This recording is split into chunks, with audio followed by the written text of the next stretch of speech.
अस्सलाम वालेकुम वरहमतुल्लाहि वबरकातुहू। तो आज हम मौलाना आज़ाद नेशनल उर्दू यूनिवर्सिटी की इंग्लिश कम्युनिकेशन स्किल के बीए के first semester BA, BSc and BCom तीनों के फ़र्स्ट सेमेस्टर की जो इंग्लिश कम्युनिकेशन स्किल के उसको हम आज इंट्रोड्यूस करेंगे कि ये क्या है, क्यों है और ये तीनों यानी कि बीएससी, बीए, बीकॉम इन तीनों के लिए क्यों ज़रूरी है और इन तीनों को दी गई है ये बुक क्यों। तो इसका रीज़न जानते हैं। चलो शुरू करते हैं। और सबसे पहले आपको ये बता दूं कि जो ये है बुक है इससे सबसे ज़्यादा कम पेजेस की है एंड मतलब सारे बुक से ज़्यादा कम पेजेस की है। नहीं तो ऐसा हो जाएगा 2 पेजेस की थोड़ी ना, ऐसे नहीं है, बट कम पेजेस की है सारे बुक से। तो इसमें है सिर्फ़ और सिर्फ 16 यूनिट्स। ओके, तो हम इसे इंशाल्लाह जल्दी से जल्दी पढ़ेंगे, पूरे यूनिट्स को पढ़ेंगे एंड इंशाल्लाह उसके ऑब्जेक्टिव्स भी सॉल्व करके आपके सामने आप खुद सॉल्व करोगे इंशाल्लाह। उसके बाद हम पहले इसे पता करते हैं। तो सबसे पहले हम इसे पता करते हैं कि ये क्या है, इंग्लिश कम्युनिकेशन क्या है। स्किल के मायने आप सभी को तो पता होगा, इंशाल्लाह आप कमेंट में ज़रूर बताइएगा कि इसके मायने क्या हैं। मुझे पता है इसके मायने हैं हुनर के। अब हमें इंग्लिश कम्युनिकेशन स्किल क्यों दिया गया है, क्योंकि इंग्लिश के जो बहुत ज़्यादा होते हैं एरर्स होते हैं, जिसमें थोड़े सेंटेंस होते हैं जो हमें बोलने नहीं आते, परफेक्टली बोलने नहीं आते, कुछ गलतियाँ होती हैं। उसे सीखने के लिए हमें ये बुक दी गई है। इसमें ज़्यादातर जो एडमिशन्स होते हैं वो उर्दू मीडियम या हिंदी मीडियम या फिर इंग्लिश मीडियम के, ज़्यादातर तो उर्दू और हिंदी मीडियम के ही होते हैं। इसलिए इसे हम पढ़ने के लिए ज़्यादा ज़रूरी है कि हमें इंग्लिश कम्युनिकेशन आना चाहिए।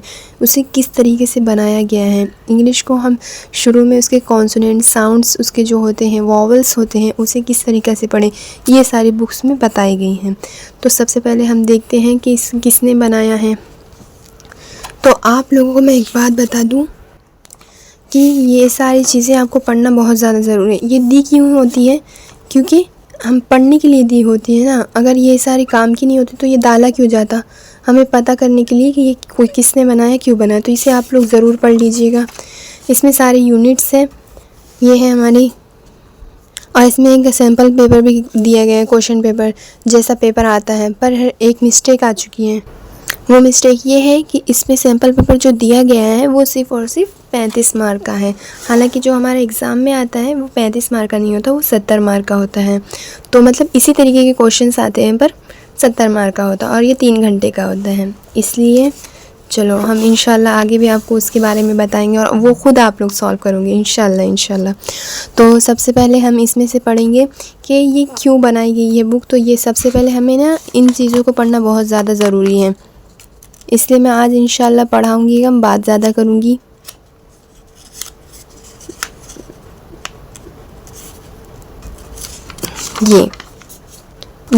ये आप लोग ख़ुद पढ़ लीजिएगा, पढ़ना बहुत ज़्यादा ज़रूरी है। ये बहुत ज़्यादा इम्पॉर्टेंट है। इसमें हमें पता चलता है कि ये क्यों हमें दी गया और किस लिए दिया गया। ओके, सबसे पहले इंग्लिश कम्युनिकेशन के मायने आप लोगों को पता होगा। इसके मायने हैं कुछ सीखने के, कुछ नया सीखने के, हुनर के, इत्तला के, सूचना के, जो बोलते हैं हम वो सारी चीज़ें इसके मायने हैं। बहुत अलग अलग जगह इसके अलग अलग मायने हैं। तो इसे इस तरीके से इसमें पूरी चीज़ें, मतलब बोलते हैं ना कम बात में पूरी चीज़ें समझा देना, वही इसमें लिखा हुआ है। तो पहले इसमें तो ना इसे 4 ब्लॉक्स में दिया गया है, मतलब कि जो फर्स्ट से लेके 4th है यूनिट्स है उसे है ना फर्स्ट ब्लॉक दिया गया, और सेकंड जो 4th मतलब 5th से 8th तक इसे सेकंड ब्लॉक में। इसी तरह से 16 चैप्टर है तो उसे 4th ब्लॉक्स में दिया गया है। तो फर्स्ट जो ब्लॉक है वो क्या है, उसमें हमें sounds of English, poetic transcription, इन सारी चीज़ों के बारे में बताया गया है।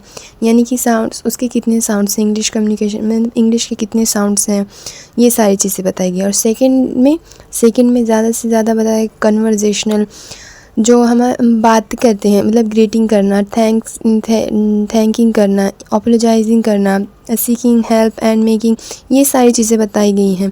और थर्ड्स में बताया गया है कि यानी कि जो पार्स होते हैं, जो कहावतें होती हैं, आइडियम्स होती हैं, जो हमारी गलतियाँ होती हैं, यानी कि कॉमन एरर्स होते हैं, इन सारी चीज़ों के बारे में बताया। एंड 4 एंड लास्ट इसमें सबसे ज़्यादा बताया गया writing skill, sentence, paragraph writing, letter writing, email and SMS, ये सारी चीज़ें फोर्थ उसमें बताई गई है, फोर्थ ब्लॉक में। ओके, तो हमें ये और इसके बाद ना हमें समझने के लिए objective questions and learning outcome topic के बारे में जो हमें मीनिंग्स नहीं पता होते वो भी लास्ट में दिए गए हैं। मतलब कितना आसानी से सब कुछ ऐसे पढ़ने की देरी है। और इसमें लास्ट में पेपर पैटर्न में दिया गया है किस तरीके से सवालात आते हैं और इसमें क्या क्या इंपॉर्टेंट है। इंशाल्लाह वो सारे चैप्टर्स पढ़ने के बाद हमें खुद पता चल जाएगा।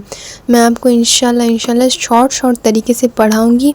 और अगर आपके पास वो क्वेश्चन का आंसर मतलब क्वेश्चन आ गया एग्ज़ाम में पर उसका आंसर आपको याद नहीं है, पर अगर आपने उसका इस तरह लिख दिया तो भी सही हो जाएगा। इंशाल्लाह उस तरीके से पढ़ाऊँगी।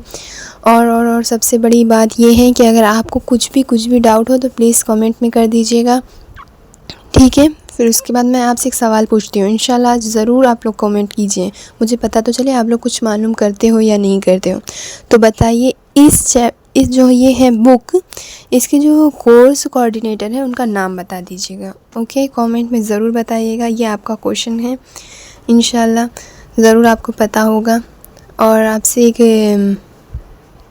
आपसे एक रिक्वेस्ट है कि आप ना सारी जो बुक्स दिए होते हैं उसे पूरे अच्छी तरीके से पढ़ा करो, क्योंकि आप जब टीचर बनोगे, अभी आप बीए कर रहे हो, उसके बाद कुछ और करोगे, उसके बाद आप टीचर बन जाओगे। बिना पढ़े लिखे आप टीचर बन जाओगे तो आप जिस बच्चों को पढ़ाओगे वो भी आप ही की तरह बनेंगे, मतलब चीटिंग करेंगे, ये करेंगे, वो करेंगे, फिर एकदम अच्छे से टीचर बन जाएंगे। तो ऐसे धीरे धीरे ये सब चलता जाएगा तो बच्चे कैसे पढ़ पाएंगे। इसलिए खुद से मतलब कोशिश करें कि हम ये करेंगे। इंशाल्लाह आपके साथ ये नहीं भी हो पाएगा ना, तो आपकी आने वाली जो पीढ़ी होगी, मतलब जो आने वाले बच्चे होंगे, इंशाल्लाह उनको ज़रूरत होगी इन चीज़ों की। जैसे अगर अभी मैं मतलब पढ़ाऊँ नहीं और आप लोग भी पढ़े नहीं, सिर्फ एग्ज़ाम दे दें, चीटिंग से मतलब एग्ज़ाम्पल दे रही हूँ, चीटिंग से एग्ज़ाम दे दिया आपने, चलो हाँ आप फर्स्ट भी आ गए, चलो सब कुछ हो गया। फिर आपको अगर कहीं डिग्री मिली, डिग्री तो मिल ही जाएगी, उसके बाद आप कहीं गए पढ़ाने के लिए। अब पढ़ाने के लिए गए तो वहाँ पर बच्चे तो ज़रूर होंगे पढ़ने के लिए। आप जब पढ़ाना स्टार्ट करोगे तो जब आपको ही कुछ नहीं पता होगा तो आप क्या पढ़ाओगे। ये सारी चीज़ें दी गई, एकदम बेसिक से दी गई हैं कि इंग्लिश क्या है, इंग्लिश को समझना कैसे है हमें, इंग्लिश कम्युनिकेशन है, मतलब कि सीखने का एक तरीका है जिसे हम हुनर कहते हैं। तो ज़्यादा से ज़्यादा ज़रूरी है कि आप इसे पढ़ें, ज़्यादा से ज़्यादा बुक्स पढ़ें। नॉलेज हासिल करने के लिए थोड़ी सी बुक्स पढ़ना ज़रूरी है। बैठे बैठे किसी को नॉलेज हासिल नहीं हो जाता, या फिर कोई मतलब कहे कि मुझे कुछ बनना है और कहे बैठे बैठे बन जाए, ऐसा भी नहीं होता। थोड़ी मुश्किलात आती हैं और उसे सामना करना पड़ता है। तो मैं आपसे ज़्यादा कुछ नहीं कहूँगी, अगर कुछ बुरा लगा हो तो प्लीज़ सॉरी एंड अस्सलाम वालेकुम वरहमतुल्लाहि वबरकातुहू।